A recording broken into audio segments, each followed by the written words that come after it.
Good afternoon everyone. Welcome to English class.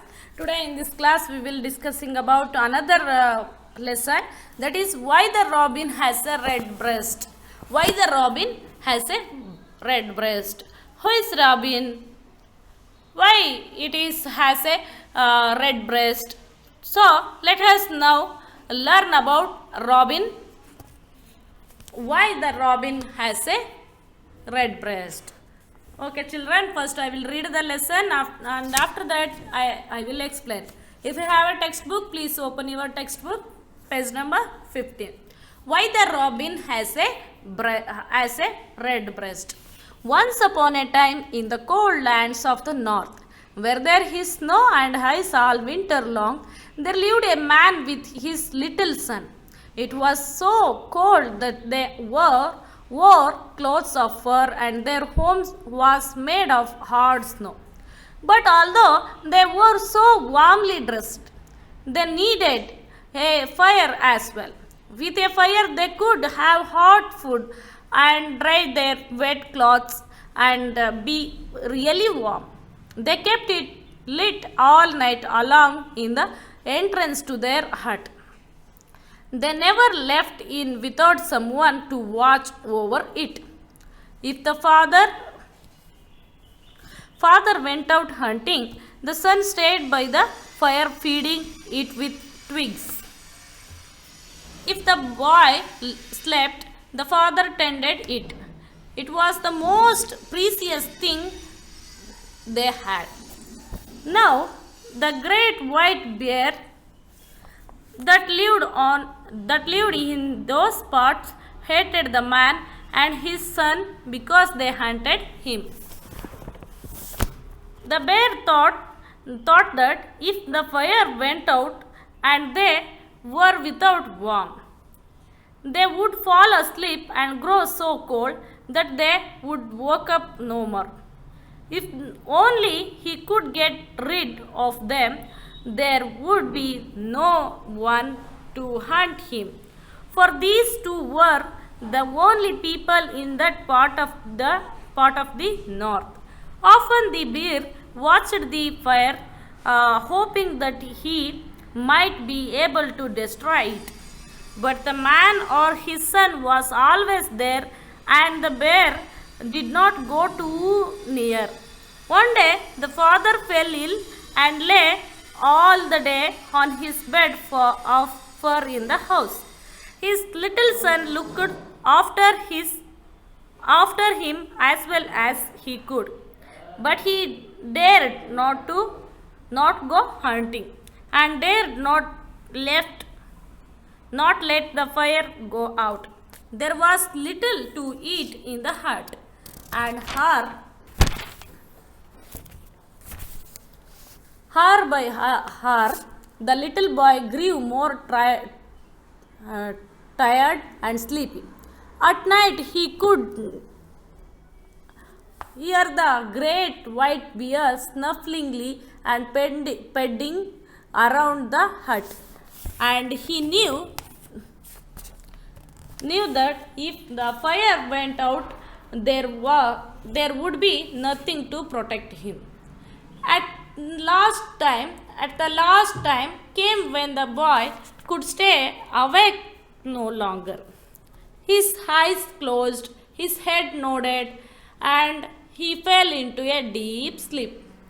Then the great white bear crept past the sleeping boy, trampled upon the tiny fire with his big wet paws until only ash remained.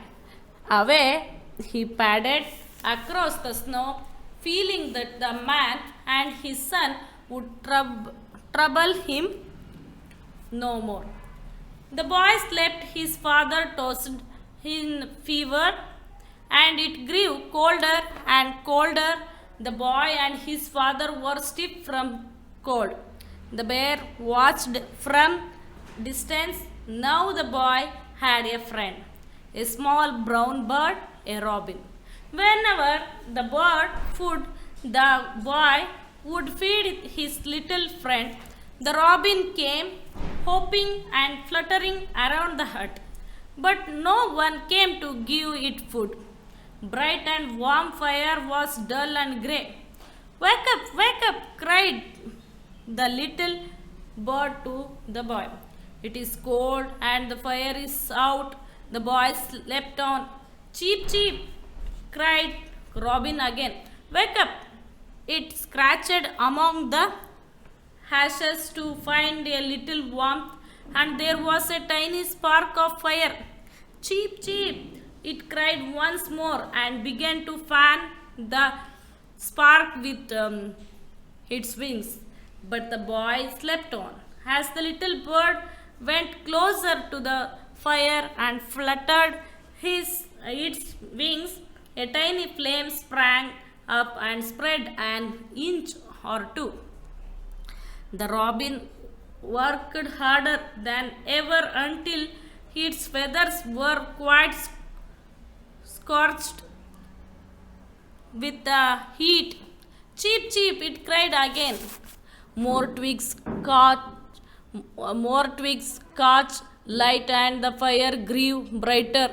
The little robin felt that soon its own feathers would burst into flames as it was so hot. The robin felt hot and so tired that it could not go on any longer. By now the air was warm and the boy woke up with a start. The fire, he exclaimed. Oh, the fire! Oh, the fire! He jumped up and threw the last twigs into flames so that they blazed up. I am quite well again, my son, said a voice behind him. It was his father, who felt better.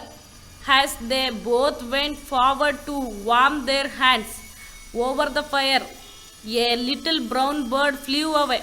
Cheep, cheep, cheep, it cried, but neither the father nor the son heard its tiny voice. They never knew why the robin had a red breast from that day onwards, or that they owed their lives to the little brown bird.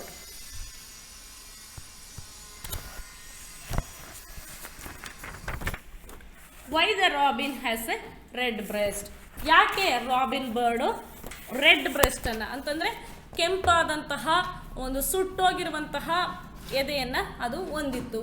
Robin ಅಂದರೆ ಇಲ್ಲಿ ಒಂದು ಪಕ್ಷಿಯ ಎದೆ ಯಾಕೆ ಕೆಂಪಗಾಗಿತ್ತು ಅಂತ ಹೇಳಿ. Once upon a time in the cold lands of the north, ಒಂದಾನೊಂದು ಕಾಲದಲ್ಲಿ cold lands of the north. Cold lands of the north ಅಂದರೆ ಉತ್ತರ ಪ್ರದೇಶದಲ್ಲಿ, ನಾರ್ತ್ ಅಂದರೆ ಉತ್ತರ ದಿಕ್ಕಿನಲ್ಲಿರುವಂತಹ ಒಂದು ಸ್ಥಳ. ಫಾರ್ ಎಕ್ಸಾಂಪಲ್ ಈಗ ಜಮ್ಮು ಕಾಶ್ಮೀರ್ ಇಲ್ವಾ, ಆ ಥರ ಪ್ಲೇಸು. ಕೋಲ್ಡ್ ಲ್ಯಾಂಡ್ ಅದು ತುಂಬ ಶೀತದಿಂದ ತುಂಬ ಚಳಿಯಿಂದ ಕೂಡಿರುವಂತಹ ಒಂದು ಪ್ರದೇಶ. Where there is snow and ice all winter long. ಪ್ರತಿ ಸಾರಿನೂ ಚಳಿಗಾಲದ ತುಂಬ ಏನಿರುತ್ತೆ, ಸ್ನೋ ಫಾಲ್ ಆಗ್ತಾ ಇರುತ್ತೆ, ಐಸ್ ಬೀಳ್ತಾನೆ ಇರುತ್ತೆ. ಅಂದರೆ ಮಂಜುಗೆಡ್ಡೆ ಎಲ್ಲಂದ್ರಲ್ಲಿ ಎಲ್ಲಿ ನೋಡಿದ್ರೂ ಸರಿನೇ ಸ್ನೋ ಇರುತ್ತೆ. ಸ್ನೋ ಅಂದರೆ ಮಂಜುಗೆಡ್ಡೆ, ಐಸ್ ಇರುತ್ತೆ. ಆಲ್ ವಿಂಟರ್ ಲಾಂಗ್, ಚಳಿಗಾಲದ ಪೂರ್ತಿ ಸ್ನೋ ಫಾಲ್ ಆಗ್ತಾನೆ ಇರುತ್ತೆ, ಸ್ನೋ ಫಾಲ್ ಆಗ್ತಾನೆ ಇರುತ್ತೆ. There lived a man with his little son. ಅಲ್ಲಿ ಒಬ್ಬ ಮನುಷ್ಯ ಒಂದು ಚಿಕ್ಕ ಹುಡುಗನ ಜೊತೆ ಅಲ್ಲಿ ವಾಸವಾಗಿದ್ದ. ಇಟ್ ವಾಸ್ ಸೋ ಕೋಲ್ಡ್, ಅದು ತುಂಬ ಚಳಿ ಇರುವಂತಹ ಪ್ರದೇಶ. That they wore clothes of fur, ಹಾಗಾಗಿ ತುಂಬ ಚಳಿ ಇರುವಂತಹ ಪ್ರದೇಶವಾಗಿದ್ದರಿಂದ ಅವರು ತುಂಬ ಫರ್ ಅಂದರೆ ತುಪ್ಪಳ ಅಥವಾ ಉಣ್ಣೆಯ ಬಟ್ಟೆಗಳನ್ನು ಅವರು ತುಂಬ ತಿಕ್ಕಾಗಿರುವಂತಹ, ಫಾರ್ ಎಕ್ಸಾಂಪಲ್ ನೀವು ಸ್ವೆಟರ್ ಎಲ್ಲ ವೇರ್ ಮಾಡ್ತಿರಲ್ಲ, ಆ ರೀತಿ ಗಟ್ಟಿ ಇರುವಂತಹ ಬೆಚ್ಚಗಾಗುವಂತಹ ಬಟ್ಟೆಗಳನ್ನು ಅವರು ಹಾಕ್ಕೊಳ್ತಾ ಇದ್ರು. It was so cold that they wore clothes of fur and their home was made of hard snow. ಹಾಗಾಗಿ ಅವ್ರ ಮನೆ ಮೇಲೆ ಎಲ್ಲ ಏನು ಸ್ನೋ ಬೀಳ್ತಾ ಇರುತ್ತೆ, ಹಾಗಾಗಿ ಅವರು ತುಂಬ ಫರ್ ಅಂತಂದರೆ ತುಪ್ಪಳ ಅಂದರೆ ತುಂಬ ವಾರ್ಮ್ಫುಲ್ ಆಗಿರುವಂತಹ ಸ್ವೆಟರ್ ಥರ ಇರುವಂತಹ ಕಂಬಳಿ ಥರ ಅಷ್ಟು ಗಟ್ಟಿಯಾಗಿರುವಂತಹ ಬಟ್ಟೆಗಳನ್ನು ಹಾಕೋತಾ ಇರ್ತಾರೆ. Because there home was made of hard snow. ಯಾಕಂದರೆ ಅವ್ರ ಮನೆ ಮೇಲೆಲ್ಲ ಏನಾಗಿದೆ, ಸ್ನೋ ಫಾಲ್ ಆಗಿ ಸ್ನೋಯಿಂದನೇ ಮಾಡಲ್ಪಟ್ಟಿರುತ್ತೆ. ಹಾಗಾಗಿ ಅವರು ಆ ರೀತಿ it was so cold that they wore clothes of fur. ತುಂಬ ತಿಕ್ಕಾಗಿರುವಂತಹ ಗಟ್ಟಿಯಾಗಿರುವಂತಹ ಬಟ್ಟೆಗಳನ್ನು ಹಾಕೋತಾ ಇರ್ತಾರೆ. But although they were so warmly dressed. ಹಾಗಾಗಿ ಅವರು ತುಂಬ ಬೆಚ್ಚಗಾಗುವಂತಹ ಡ್ರೆಸ್ಸನ್ನು ಯಾವಾಗಲೂ ಹಾಕೊಂಡಿರ್ತಾರೆ. They needed a fire as well. ಹಾಗೆಯೇ ಅವ್ರಿಗೆ ಯಾವಾಗಲೂ ಕೂಡ ಬೆಂಕಿ ಉರಿತಾ ಇರುವಂತಹ ಒಂದು ಚೆನ್ನಾಗಿ ಬೆಂಕಿ ಉರಿತಾ ಇರುವಂತಹದ್ದೇ ಬೇಕಾಗಿರುತ್ತೆ. ಯಾಕಂದರೆ ಅವ್ರಿಗೆ ತುಂಬ ಚಳಿ ಆಗ್ತಾ ಇರುತ್ತಲ್ಲ. They needed a fire as well. ಅವ್ರಿಗೆ ಎಷ್ಟು ಬೆಚ್ಚಗಾಗ್ಲಿಕ್ಕೆ ಸಾಧ್ಯನೋ ಅಷ್ಟು ಬೆಚ್ಚಗೆ ಮಾಡುವಂತಹ ಫೈರು ಉರಿತಾನೆ ಇರಬೇಕು. With A fire they could have hot food. ಅವರು ಬಿಸಿ ಬಿಸಿ ಆಹಾರವನ್ನು ತಿನ್ನಲಿಕ್ಕಾಗಿ ಅವರು ಯಾವಾಗಲೂ ಕೂಡ ಬೆಂಕಿಯನ್ನು ಉರಿಸ್ತಾ ಇರ್ತಾರೆ. And dry their wet clothes.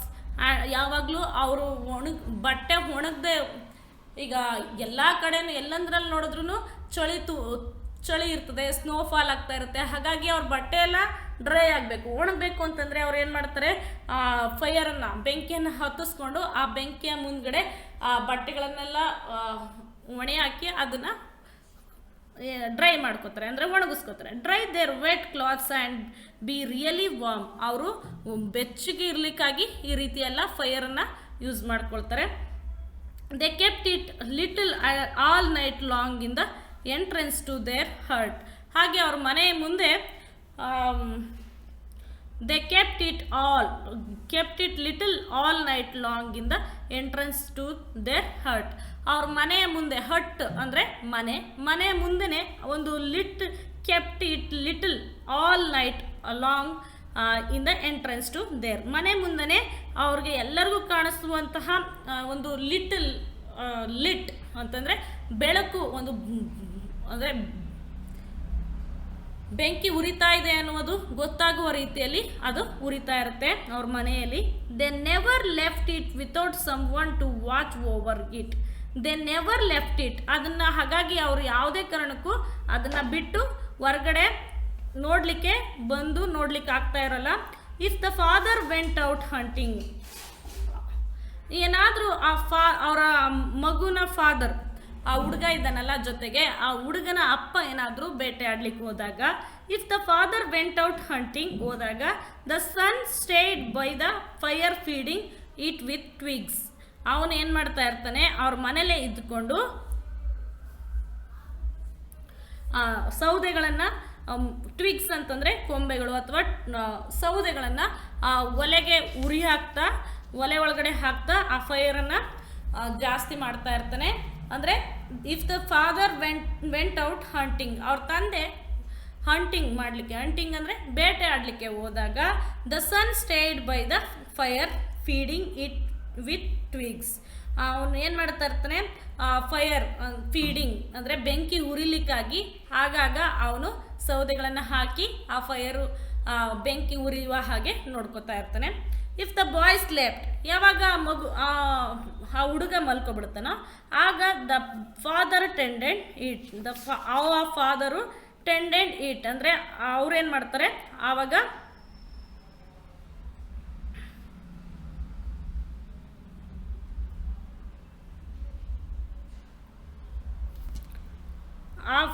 ಅವರಪ್ಪ, ಆ ಮಗನು ಮಲ್ಕೊಂಡಾಗ ಅವರಪ್ಪ ಎದ್ದೇಳಿ ಅವರಪ್ಪ ಏನು ಮಾಡ್ತಾನೆ, ಆ ಫೈರ್ಗೆ ಫೀಡ್ ಅಂದರೆ ಸೌದೆಗಳನ್ನು ಹಾಕಿ ಉರಿಸ್ತಾರೆ.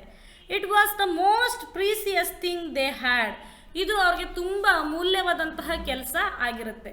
ಏಕೆಂದರೆ ಅವರು ಬೆಚ್ಚಗಿರ್ಬೇಕು ಅಂದರೆ ಒಬ್ಬರಲ್ಲ ಒಬ್ಬರು ಅವರು ಸೌದೆಗಳನ್ನು ಹಾಕಿ ಉರಿ ಮಾಡ್ತಾ ಬೆಂಕಿಯನ್ನು ಉರಿಸ್ಕೋತಾ ಇರಬೇಕಾಗಿರುತ್ತೆ. ಸೊ ಹಾಗಾಗಿ when the boy's father went out hunting, ಅವ್ರ ಅಪ್ಪ ಏನಾದರೂ ಬೇಟೆ ಆಡ್ಲಿಕ್ಕೆ ಹೋದಾಗ, the son stayed by the fire feeding it with twigs. ಅವ್ರ ಮಗನು ಮನೆಯಲ್ಲೇ ಉಳ್ಕೊಂಡು ಅವನೇನು ಮಾಡ್ತಾನೆ, ಒಲೆಗೆ ಸೌದೆಗಳನ್ನು ಹಾಕಿ ಉರಿ ಹಾಕ್ತಾ ಇರ್ತಾನೆ. ಇಫ್ ದ ಬಾಯ್ ಸ್ಲೆಪ್ಟ್, ಯಾವಾಗ ಅವ್ರ ಮಗನು ಮಲ್ಕೋತಾನೋ ಆಗ ದ ಫಾದರ್ಸ್ ಟೆಂಡೆಡ್ ಇಟ್, ಆಗ ಫಾದರ್ ಅದನ್ನ ಟೆಂಡಕ್ಕೆ ತಗೊಂಡು ಅವರು ಅಲ್ಲಿ ಸೌದೆಗಳನ್ನು ಉರಿ ಹಾಕಿ ಬೆಂಕಿಯನ್ನು ಉರಿ ಮಾಡ್ತಾ ಇರ್ತಾರೆ. It was the most precious thing they had. ಇವರಿಬ್ಬರು ಕೂಡ ಈ ರೀತಿ ಮಾಡೋದನ್ನ ಅಮೂಲ್ಯ ಅಂತ ತಿಳ್ಕೊಂಡು ಅವ್ರ ಕೆಲಸವನ್ನು ಮಾಡ್ತಾ ಇರ್ತಾರೆ. ನೌ ದ ಗ್ರೇಟ್ ವೈಟ್ ಬೇರ್ that lived in those part of hated the man and his son because they hunted him. ಆದರೆ ಈಗ ದ ಗ್ರೇಟ್ ವೈಟ್ ಬಿಯರ್, ಇಲ್ಲಿ ಒಂದು ದೊಡ್ಡದಾದಂಥ ವೈಟ್ ಬಿಯರ್, ಒಂದು ಬಿಳಿ ಬಣ್ಣದ ಒಂದು ಕರಡಿ ಇರುತ್ತೆ. ಪೋಲಾರ್ ಬಿಯರ್ ಅಂತ ಕರಿತೀವಿ. ಅಂದರೆ ಅದು ಚಳಿ ಇರುವಂತಹ, ಶೀತ ವಾತಾವರಣ ಇರುವಂತಹ ಪ್ರದೇಶದಲ್ಲಿ ವಾಸ ಮಾಡುವಂಥ ಒಂದು ಪ್ರಾಣಿ. ಪೋಲಾರ್ ಬಿಯರ್, ವೈಟ್ ಬಿಯರ್ ಅಂತ ಹೇಳಿದ್ದಾರೆ. That lived in those part hated the man. ಈ ಪೋಲಾರ್ ಬಿಯರ್ ಅಂದರೆ white beer hated the man and his son because they hunted him. ಆ ಪೋಲಾರ್ ವೈಟ್ ಬಿಯರು ಈ ಅಪ್ಪ ಮತ್ತು ಮಗನನ್ನು ಹೇಟ್ ಮಾಡ್ತಾ ಇರುತ್ತೆ, ಅಂದರೆ ದ್ವೇಷ ಮಾಡ್ತಾ ಇರುತ್ತೆ. ಯಾಕಪ್ಪ ಅಂತಂದರೆ ಬಿಕಾಸ್ ದೇ ಹಂಟೆಡ್ ಹಿಮ್, ಯಾಕಂದರೆ ಅವರು ಬೇಟೆ ಆಡಿ ತಂದಂತಹ ಆಹಾರದಿಂದ ಅವರು ಅದನ್ನು ತಯಾರು ಮಾಡಿ ಆಹಾರವನ್ನು ಪ್ರಿಪೇರ್ ಮಾಡ್ಕೊಂಡು ತಿಂತಾಯಿದ್ರು. ದ ಬೇರ್ thought that if the fire went out and they were without ವಾರ್ಮ್ತ್, ಯಾವಾಗ ಇವ್ರ ಫೈರು ವೆಂಟ್ ಔಟ್ ಅಂದರೆ ಉರಿತಾ ಇರುವಂತಹ ಬೆಂಕಿ ಹಾರೋಗುತ್ತೋ ಆಗ and they were without warmth, ಇವ್ರಿಗೆ ಬೆಚ್ಚಗಾಗಲ್ಲ. They would fall asleep and grow so cold, ಇವರು ಆಗ ಮಲ್ಕೊಬಿಡ್ತಾರೆ. ಆ್ಯಂಡ್ ಗ್ರೋ ಸೋ ಕೋಲ್ಡ್, ಅವ್ರಿಗೆ ತುಂಬ ಚಳಿ ಆಗುತ್ತೆ. That they would work up no more, ಆಗ ಇವರು ಎದ್ದೇಳೋಕ್ಕೆ ಆಗಲ್ಲ. If only he could get rid of them, ಇವರು ಆಗ ಮಲ್ಕೊಂಡಿದ್ದಾಗೆ ತಪ್ಪಿಸ್ಕೊಳ್ಳೋಕ್ಕೆ ಆಗಲ್ಲ. Of them would be no one to hunt him, ಆಗ ಇವರು ಯಾವುದೇ ಪ್ರಾಣಿಗಳನ್ನು ಕೂಡ hunt ಮಾಡಲಿಕ್ಕಾಗಲ್ಲ. For these two were the only people in that part of the north, ಇವ್ರು ಮಾತ್ರ ಆಗ ಏನು ಮಾಡ್ತಾರೆ, for these two were the only people in that part of the north, ಇವ್ರು ಮಾತ್ರ ಉತ್ತರ ಪ್ರದೇಶದಲ್ಲಿ, ಆ ಪ್ರದೇಶದಲ್ಲಿ ಇರುವಂತಹ ಜನರುಗಳಲ್ಲಿ ಇವ್ರು ಮಾತ್ರ ಹಾಗೆ ಯಾವುದೇ ಬೆಚ್ಚಗಾಗದೇ ಇರುವಂತಹ ಪ್ರದೇಶದಲ್ಲಿ ಇದ್ಕೊಂಡು ಅವರು ಈ ರೀತಿಯಾಗಿ ಬಳಲ್ತಾರೆ ಅಂತ ಅದು ನೆನೆಸ್ಕೊಳ್ತೇವೆ. Now the great white bear that lived in those parts hated the man and his son because they hunted him. ಇಲ್ಲಿ ವೈಟ್ ಬಿಯರು ಫಾದರ್ನ ಮತ್ತು ಅವರ ಅಲ್ಲಿ ತಂದೆ ಮತ್ತು ಮಗನನ್ನು ಇಬ್ಬರನ್ನ ಹೇಟ್ ಮಾಡ್ತಾ ಇರುತ್ತೆ. ಯಾಕಪ್ಪ ಅಂತಂದರೆ ಅದು ಅವರು ಬೇಟೆಯಾಡ್ತಾ ಇರ್ತಾರೆ. ಹಾಗಾಗಿ ಆ ವೈಟ್ ಬಿಯರ್ಗೆ ಇವ್ರನ್ನ ಕಂಡ್ರಾಗ್ತಾ ಇರಲ್ಲ. The bear thought that if the fire went out, ಅದು ಏನಂತ ನೆನೆಸುತ್ತೆ ಅಂದರೆ ಏನಂತ ಆಲೋಚನೆ ಮಾಡ್ಕೊಳುತ್ತೆ, if the fire went out, ಯಾವಾಗ ಇವರು ಹುರಿ ಹಾಕ್ತಾ ಇರ್ತಾರಲ್ಲ ಆ ಬೆಂಕಿ ಅದು ಹಾರೋಗುತ್ತೋ, ದೇ ವರ್ ವಿತೌಟ್ ವಾರ್ಮ್ತ್, ಇವ್ರಿಗೆ ಯಾವುದೇ ರೀತಿಯಾದಂತಹ ಬೆಚ್ಚಗಿರೋಕೆ ಆಗೋದಿಲ್ಲ. ದೇ ವುಡ್ ಫಾಲ್ ಅಸ್ಲೀಪ್, ಇವರು ಆಗ ಮಲಗಿಬಿಡ್ತಾರೆ. ಆ್ಯಂಡ್ ಗ್ರೋ ಸೋ ಕೋಲ್ಡ್, ಅವರು ಹಾಗೆಯೇ ಚಳಿಯಲ್ಲೇ ಮಲ್ಕೋಬಿಡ್ತಾರೆ. That they would walk up no more, ಇವರು ಎದ್ದೇಳೋಕ್ಕೆ ಆಗಲ್ಲ. If only he could get of them, there would be no one to hunt him. ಆಗ ಇವರು ಮನೆ ಒಳಗೇನೆ ಇರ್ತಾರೆ, ಎದ್ದೇಳೋಕ್ಕಾಗಲ್ಲ. ಆಗ ಇವರು ಬೇಟೆ ಆಡೋದ್ರಿಂದ ನಾವು ತಪ್ಪಿಸ್ಕೋಬಹುದು. For these two were the only people in that part of the north, ಆಗ ಇವ್ರು ಮಾತ್ರ ಉತ್ತರ ಪ್ರದೇಶದಲ್ಲಿ ಇದ್ದುಕೊಂಡು ಬೇಟೆ ಆಡುವಂತಹ ಜನರು ಇವರಾಗಿರ್ತಾರೆ. ಇವರಿಂದ ನಾವು ಆಗ ತಪ್ಪಿಸ್ಕೋಬೋದು ಅಂತ ಆ ವೈಟ್ ಬೇರ್ ಅಂದರೆ ಕರಡಿ, ಬಿಳಿ ಬಣ್ಣದ ಕರಡಿ ಆ ರೀತಿಯಾಗಿ ಯೋಚನೆ ಮಾಡುತ್ತೆ. ಆಫನ್ ದ ಬೇರ್ ವಾಚ್ಡ್ ದ ಫೈರ್, ಆಗಾಗ ಆ ಬೇರ್ ಅಂತಂದರೆ ಆ ಬಿಳಿ ಕರಡಿ ಆ ಬೆಂಕಿ ಉರಿತಾ ಇದೆಯಾ ಇಲ್ವೋ ಅನ್ನೋದನ್ನ ನೋಡ್ಕೊಳ್ತಾ ಇರುತ್ತೆ. Hoping that the might be able to destroy hit, ಅದಕ್ಕೆ ಒಂದು ಹೋಪ್ ಇರುತ್ತೆ, ಒಂದು ನಂಬಿಕೆ ಇರುತ್ತೆ. ನಾನು ಒಂದಲ್ಲ ಒಂದಿನ ಆ ಫೈರ್, ಉರಿತಾ ಇರೋ ಫೈರ್ನ ನಾನು ಆಫ್ ಮಾಡ್ತೀನಿ, ಅದನ್ನು ಡೆಸ್ಟ್ರಾಯ್ ಮಾಡ್ತೀನಿ, ನಾಶ ಮಾಡ್ತೀನಿ ಅಂತ ಅದು ಅಂದ್ಕೊಂಡಿರುತ್ತೆ. But the man or his son was always there. ಆದರೆ ಆ ಮನುಷ್ಯ ಮತ್ತು ಅವನ ಮಗನು ಅವ್ರು ಯಾವಾಗಲೂ ಕೂಡ ಆ ಫೈರ್ ಹತ್ರನೇ ಇರ್ತಾರೆ.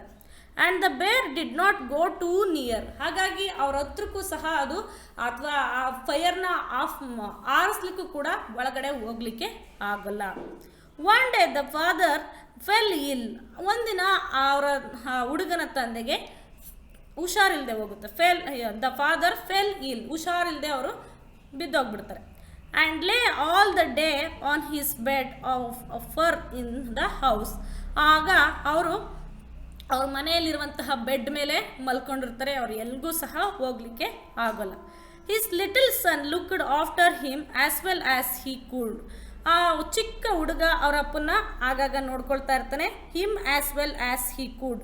ಅವನು ಯಾವ ರೀತಿ ಆ ಫೈರ್ಗೆ ಯಾವುದನ್ನು ಸೌದೆಗಳನ್ನು ತೆಗೆದುಕೊಂಡು ಬಂದು ಒಲೆಗೆ ಹಾಕಿ ಹೇಗೆ ಬಿಸಿ ಮಾಡ್ತಾ ಇದ್ನೋ, ಬೆಂಕಿ ಬರೋ ಹೋಗಿ ಮಾಡ್ತಾ ಇದ್ನೋ ಆ ರೀತಿ ನೋಡ್ಕೊಳ್ತಾ ಇರ್ತಾನೆ. The little son looked after him as well as he could. ಅವನು ಯಾವ ರೀತಿ ಮಾಡ್ತಾ ಇದ್ನೋ ಅವರಪ್ಪ ಇಲ್ದಿದ್ದಾಗ ಆ ರೀತಿ ಫೈರ್ನ ಉರಿ ಮಾಡ್ತಾ ಇರ್ತಾನೆ. ಹಲೋ, ಸ್ಪಟ ಇನ್ನೊಂದು 10 ನಿಮಿಷ ಬನ್ನಿ ಬನ್ನಿ ಬನ್ನಿ.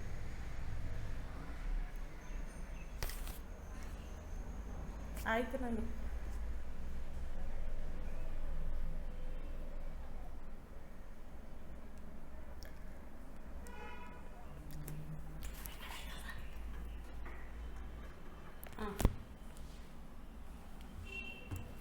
One day the father fell ill. ಒಂದಾನೊಂದು ದಿನ ಅವ್ರ ಅಪ್ಪನಿಗೆ ಹುಷಾರಿಲ್ಲದೆ ಅವರು ಬಿದ್ದೋಗ್ತಾರೆ.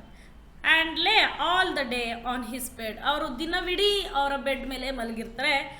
ಫರ್ ಇನ್ ದ ಹೌಸ್, ಮನೆಯ ಒಂದು ದೊಡ್ಡದಾದಂತಹ ಬೆಡ್ ಮೇಲೆ ಮಲಗಿರ್ತಾರೆ.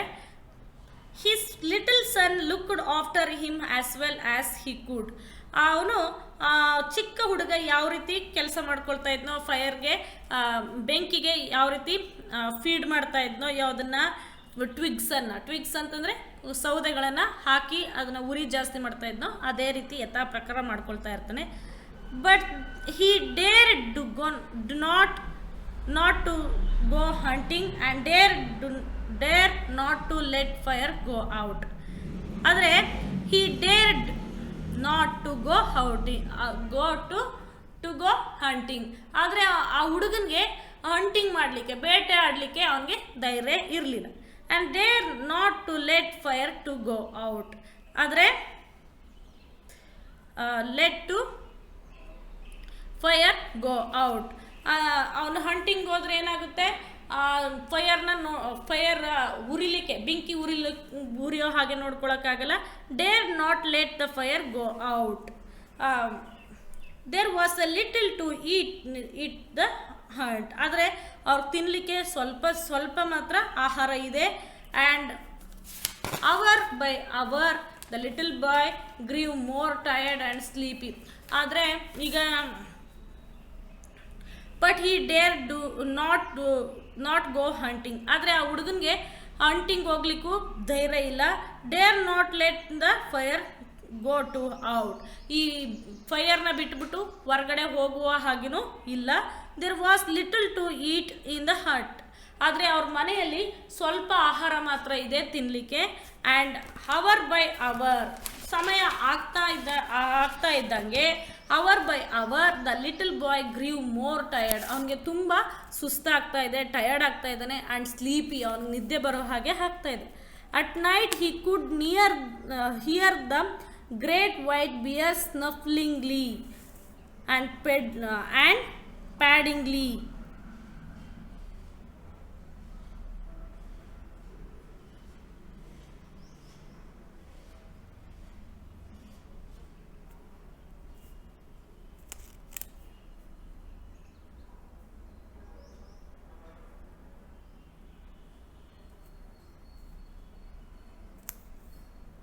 Snuffling.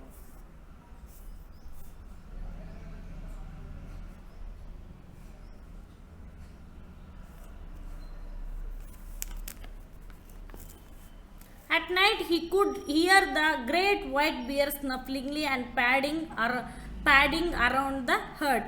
ಆದರೆ ಅಟ್ ದ ನೈಟ್, ಆ ದಿನ ರಾತ್ರಿ ಹಿ ಕುಡ್ ಹಿಯರ್, ಆ ಹುಡುಗ ಕೇಳಿಸ್ಕೊಳ್ತಾನೆ, the great white bear snufflingly and padding around the hurt. Sound ಮಾಡಿಕೊಂಡು ಸುಮ್ಮನೆ ದಿನ ರಾತ್ರಿ ಅವ್ರ ಮನೆಯನ್ನು ಸುತ್ತಾಡೋದನ್ನು ಆ ಹುಡುಗ ಕೇಳಿಸ್ಕೊಳ್ತಾನೆ. ಯಾರು ಸುತ್ತಾಡ್ತಾ ಇರೋದು? White bear. The great white bear snuffling and padding around the hurt. ಆ ಮನೆಯ ಸುತ್ತ ಓಡಾಡ್ತಾ, ಆ ಬಿಯರ್ ಅಂತಂದರೆ ಆ ಕರಡಿ ಓಡಾಡ್ತಾ ಇರೋದನ್ನ ಆ ಹುಡುಗ ಕೇಳಿಸ್ಕೊಳ್ತಾನೆ. ಆ್ಯಂಡ್ ಹಿ ನ್ಯೂ ದಟ್, ಆ ಹುಡುಗನಿಗೆ ಗೊತ್ತಿತ್ತು, knew that if the fire went out, ಯಾವಾಗ ಬೆಂಕಿ ಆರೋಗುತ್ತೋ there would be nothing to protect him, ಯಾರು ಕೂಡ ನಮ್ಮನ್ನು ಪ್ರೊಟೆಕ್ಟ್ ಮಾಡಲಿಕ್ಕೆ ಆಗೋಲ್ಲ ಅನ್ನೋದು ಆ ಹುಡುಗನಿಗೆ ಗೊತ್ತಿತ್ತು. At last the time came, ಆಗ ಕೊನೆಯದಾಗಿ ಈಗ ಸಮಯ ಬಂತು. When the boy could stay awake no longer, ತುಂಬ ಸಮಯ ಆ ಹುಡುಗ ಎಚ್ಚರವಾಗಿ ಇರಲಿಕ್ಕೆ ಆಗದೇ ಇರುವಂತಹ ಸಮಯ ಬಂತು. ಹಿಸ್ ಐಸ್ ಕ್ಲೋಸ್ಡ್, ಅವನ ಕಣ್ಣುಗಳು ಮುಚ್ಚಿತು. ಹಿಸ್ ಹೆಡ್ ನೋಡೆಡ್, ಅವನ ತಲೆನ ಹಿಂದ್ಗಡೆನೂ ಮುಂದಕ್ಕೂ ಹಿಂಗೆ ತಲೆ ಆಡಿಸ್ತಾ ಇದ್ದಾನೆ ನಿದ್ದೆ ಬಂದು. And he fell into a deep sleep, ಅವನಿಗೆ ತುಂಬ ಗಾಢವಾದಂತಹ ನಿದ್ರೆ ಬಂದು ಮಲ್ಕೊಬಿಡ್ತಾನೆ. Then the great white bear crept fast, and the sleeping boy trembled upon the tiny fire with his big wet paws until only ash remained.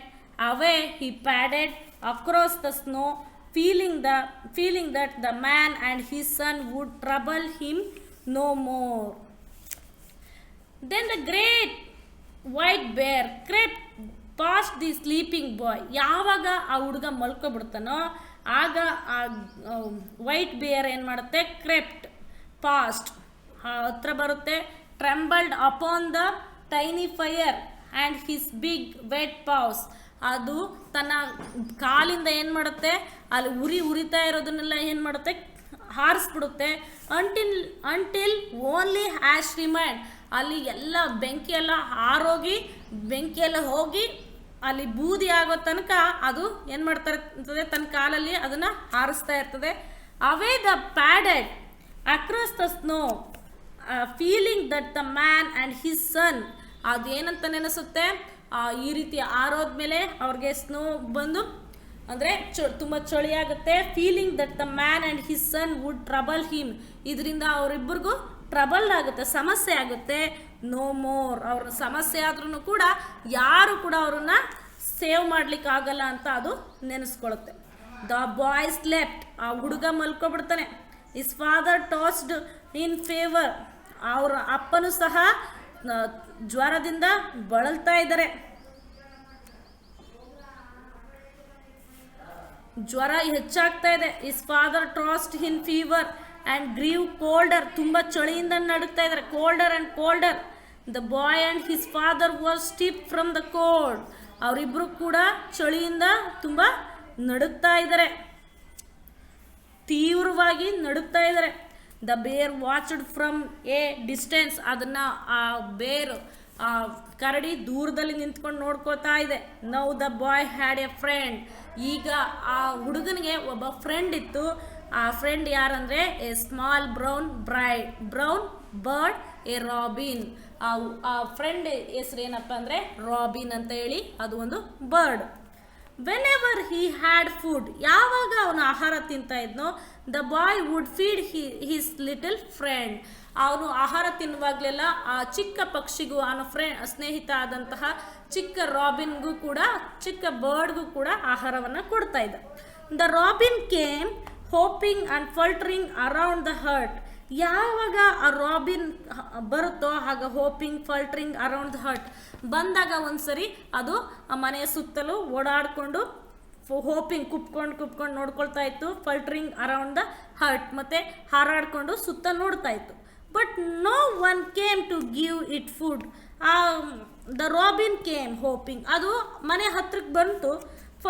ಫ್ಲಲ್ಟರಿಂಗ್ around the hurt, ಆ ಮನೆ ಸುತ್ತಲೂ ಓಡಾಡ್ತಾ ಇದೆ. But no one came to give it food. ಆದರೆ ಈ ದಿನ ಅದಕ್ಕೆ ಯಾರು ಕೂಡ ಫುಡ್ ಕೊಡಲಿಕ್ಕೆ ಯಾರೂ ಇಲ್ಲ. The bright and warm fire was dull and grey. ಉರಿತಾ ಇದ್ದಂತಹ ಬೆಂಕಿ ಇದ್ದಕ್ಕಿದ್ದಾಗಲೇ ಡಲ್ ಆಗಿದೆ ಮತ್ತು ಗ್ರೇ, ತುಂಬ ಆ್ಯಶಸ್, ಬೂದಿ ಆಗಿಬಿಟ್ಟಿದೆ. Wake up wake up cried the little bird to the ಬಾಯ್ಗೆ, ಆ ಹುಡುಗನಿಗೆ ಹೇಳ್ತಾ ಇದೆ, ವೇಕಪ್ ವೇಕಪ್, ಎದ್ದೇಳು ಎದ್ದೇಳು ಅಂತ ಅರ್ಚ್ತಾ ಇದೆ bird. It is cold and fire is out. ತುಂಬ ಚಳಿ ಆಗ್ತಾ ಇದೆ, ನಿಮ್ಮ ಬೆಂಕಿ ಆರೋಗಿದೆ, ಎದ್ದೇಳು ಎದ್ದೇಳು ಅಂತ ಹೇಳ್ತಿದೆ. But the boy slept on. ಆದರೆ ಆ ಹುಡುಗ ಮಲಗಿಬಿಟ್ಟಿದ್ದಾನೆ. Cheep cheep cheep cried the robin again. ಮತ್ತೆ ಕೂಗ್ತಾ ಇದೆ, ಚೀಪ್ ಚೀಪ್ ಚೀಪ್, ಎದ್ದೇಳು, wake up wake up cried the little bird to the boy. Wake up it scratched among the ashes to find a little warm. ಅದು ತನ್ನ ಕಾಲಿನಿಂದ Ashes, ಬೂದಿಯನ್ನು ಕೆದಕ್ತಾ ಇದೆ, ನೋಡ್ತಾ ಇದೆ. Little ವಾರ್ಮ್ತ್, ಅಲ್ಲಿ ಒಂದು ಸ್ವಲ್ಪ ಬೆಂಕಿ ಇರುವ ಹಾಗೆ, ಬೆಂಕಿ ಕೆಂಡ ಇರುವ ಹಾಗೆ ನೋಡ್ತು. And there was a tiny spark of fire. ಅದು ಸ್ವಲ್ಪ ಚಿಕ್ಕದಾಗಿ ಬೆಂಕಿ ಉರಿತಾ ಇರೋದನ್ನ ಅದು ನೋಡ್ತು. Cheep cheep it cried once more and began to fan spark with its wings. ಈಗ ಅದರ ರೆಕ್ಕೆಗಳಿಂದ ಅದು ರೆಕ್ಕೆನ ಬಡಿದು, ಅದು ಫ್ಯಾನ್ ಥರ ರೆಕ್ಕೆನ ಬಡಿದು ಆ ಚಿಕ್ಕ ಫೈರು ದೊಡ್ಡದಾಗಿ ಉರಿಯುವ ಹಾಗೆ ಅದು ಮಾಡ್ತಾ ಇದೆ ರಾಬಿನ್, ಆ bird. But the boy slept on. ಆದರೆ ಆ ಹುಡುಗ ಮಲಗೇ ಇದ್ದಾನೆ. As the little bird went closer to the fire flutter its wings. ಯಾವಾಗ ಆ ಒಲೆಯ ಹತ್ತಿರ ಹೋಗಿ ಅದು ಏನು ಮಾಡ್ತಾ ಇದೆ, ಅದು ರೆಕ್ಕೆಗಳನ್ನು ಬಡಿದು ಅದು ಬೆಂಕಿಯನ್ನು ಹತ್ತಿಸ್ತಾ ಇದೆ, ಅದ್ರ ಹತ್ರಕ್ಕೆ ಹೋಗ್ತಾ ಇದೆಯೋ ಆಗ as the little bird went closer to the fire, ಯಾವಾಗ ಬೆಂಕಿಗೆ ಹತ್ತಿರ ಹೋಗ್ತಾ ಇದೆಯೋ, ಫ್ಲಟರ್ಡ್ ವಿಂಗ್ಸ್, ಯಾವಾಗ ಅದ್ರ ರೆಕ್ಕೆಗಳನ್ನು ಬಡಿತಾ ಇದೆಯೋ, a tiny flame sprang up and spread on each are two. ಆ ಬೆಂಕಿ ಅದರ ಎದೆಗೆ ಮತ್ತು ಅದರ ವಿಂಗ್ಸ್ ಅಂದರೆ ಈ ರೆಕ್ಕೆಗಳಿಗೆ ಹತ್ಕೊಳ್ಳುತ್ತೆ. ದ ರಾಬಿನ್ ವರ್ಕ್ಡ್ ಹಾರ್ಡರ್, ತುಂಬ ಕಷ್ಟಪಟ್ಟು ಅದನ್ನು ಹಚ್ತಾ ಇದೆ, ಬೆಂಕಿಯನ್ನು ಹತ್ತಿಸ್ತಾ ಇದೆ. Than ever until the feather were quite scorched with the heat. ಎಲ್ಲಿ ತನಕ ಅಂದರೆ ಅದರ ರೆಕ್ಕೆಗಳಿಗೆ ಮತ್ತು ಅದರ ಎದೆಗೆ ಬೆಂಕಿ ಹತ್ಕೊಳ್ಳೋ ಅಷ್ಟರ ಮಟ್ಟಿಗೆ ಅದು ಕಷ್ಟಪಟ್ಟು ಬೆಂಕಿಯನ್ನು ಹಚ್ತಾ ಇದೆ. Cheep cheep it cried again, ಮತ್ತೆ ಹಚ್ತಾ ಇದೆ ಚೀಪ್ ಚೀಪ್ ಅಂತ ಹೇಳಿ. More twigs caught light and the fire. ತುಂಬ ಬೆಂಕಿ ಹತ್ಕೊಳ್ತು. Cause the fire light and cause the fire grew brighter. ತುಂಬ ಬ್ರೈಟಾಗಿ ಬೆಂಕಿ ಹತ್ಕೊಳ್ತು. The little robin felt the soon its own feathers would burst into flames as it was so hot. ಅದರ ತುಂಬ ಬಿಸಿ, ಆ ಬಿಸಿಗೆ ಅದರ ಎದೆ ಏನಾಗ್ತು, ಸುಟ್ಟೋಗ್ತು. ದ little robin felt the soon, ಬೇಗ ಅದರ ಎದೆ ಇಟ್ಸ್ ಓನ್ ಫೆದರ್, ಅದರ ಸ್ವಂತ ರೆಕ್ಕೆಗಳು would burst into flames, ಅದರ ಬೆಂಕಿಗೆ ಹತ್ಕೊಂಡು ಬರ್ಸ್ಟ್ ಆಯಿತು, ಅಂದರೆ ಸುಟ್ಟೋಯ್ತು. As it was so hot, ಅದು ತುಂಬ ಬಿಸಿಯಾಗಿತ್ತು. ದ ರಾಬಿನ್ ಫೆಲ್ಟ್ ಹಾಟ್, ಅದಕ್ಕೆ ತುಂಬ ಸುಡ್ತಾ ಇತ್ತು. ಆ್ಯಂಡ್ ಸೋ ಟಯರ್ಡ್, ಅದಕ್ಕೂ ತುಂಬ ಆಯಾಸ ಆಯಿತು. And it could not to go any longer, ಅದು ಹೊರಗಡೆ ಎಲ್ಲೂ ಹೋಗಲಿಕ್ಕೆ ಆಗ್ತಾ ಇಲ್ಲ. ಈಗ ಅದರ ಎದೆ ಮತ್ತು ಎದೆ ಭಾಗ ಮತ್ತು ಅದರ ಫೆದರ್ಸು, ರೆಕ್ಕೆಗಳೆಲ್ಲ ಈಗ ಸುಟ್ಟೋಗಿದೆ. ಬೈ ನೌ, ಆದರೆ ಈಗ the air was warm and the boy woke up with A start. ಆ ಹುಡುಗ ಎದ್ದೇಳಲಿಕ್ಕೆ ಸ್ಟಾರ್ಟ್ ಮಾಡ್ತಾನೆ. ದ ಫೈರ್, ಹಿ ಎಕ್ಸ್ಕ್ಲೈಮ್ಡ್, ಓ ಬೆಂಕಿ, ಹೋ ದ ಫೈರ್, ಹೋ ಬೆಂಕಿ. ಈ ಜಂಪ್ಡ್ ಅಪ್, ಮತ್ತು ಅವನು ಆ ಕಡೆ ಜಂಪ್ ಆಗ್ತಾನೆ. And threw a last twigs into the flames so that they blazed up. ಆಗ ಅವನು ನೋಡ್ಬಿಟ್ಟು ನೋಡ್ತಾನೆ ತಿರುಗಿ. I am quite well again my son, ನಾನು ಇಲ್ಲೇ ಇದ್ದೀನಿ, ಯಾಕೆ ಮಗನೇ ಅಂತ ಕೇಳ್ತಾನೆ. Said the voice behind him, ಯಾರೋ ಒಬ್ಬರು ಮಾತಾಡ್ದಂಗಾಯಿತು. ಇಟ್ ವಾಸ್ ಹಿಸ್ ಫಾದರ್, ಅದು ಅವನ ತಂದೆ. ಹೂ ಫೆಲ್ಟ್ ಬೆಟರ್, ಯಾರು felt better as they both went forward to warm their hands. ಅವ್ರ ಕೈಗಳಿಂದ ನಮಗೆ ಹ್ಯಾಂಡ್ಸ್ ಓವರ್ ದ ಫೈರ್, ಯಾರು ಕೈಯಿಂದ ಬೆಂಕಿಯನ್ನು ಹಚ್ಚಿದ್ದು. A little brown bird flew away. ಈಗ ಚಿಕ್ಕ ಪಕ್ಷಿ ಈಗ ಹಾರು ಹೊಟ್ಟೋಗಿದೆ. Cheep cheep it cried, but neither the father or nor the son heard its tiny voice.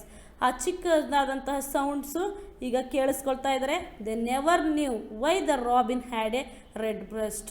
ಆದರೆ ಅವ್ರಿಗೆ ಗೊತ್ತಿಲ್ಲ ಯಾಕೆ ಈ ರಾಬಿನ್ಗೆ ಅದರ ಎದೆಯೆಲ್ಲ ಕೆಂಪಾಗಿದೆ, ಅದರ ಎದೆ ಸುಟ್ಟೋಗಿದೆ ಅಂತ ಗೊತ್ತಿಲ್ಲ. ಫ್ರಮ್ ದ ಡೇಸ್ ಆನ್ವರ್ಡ್ಸ್, ಆದರೆ ಸುಮಾರು ದಿನಗಳ ಕಳೆದ ನಂತರ, or that they owed their lives to little brown bird. ಅವರು ತುಂಬ ದಿನಗಳ ಕಾಲ ಆ ಪಕ್ಷಿಯ ಜೊತೆ ಹಾಗೆ ಜೀವನ ಮಾಡ್ತಾ ಇದ್ರು. I hope you understood the lesson why the robin has a red breast. Thank you children. You also read at your home 3 or 2 times. Thank you children.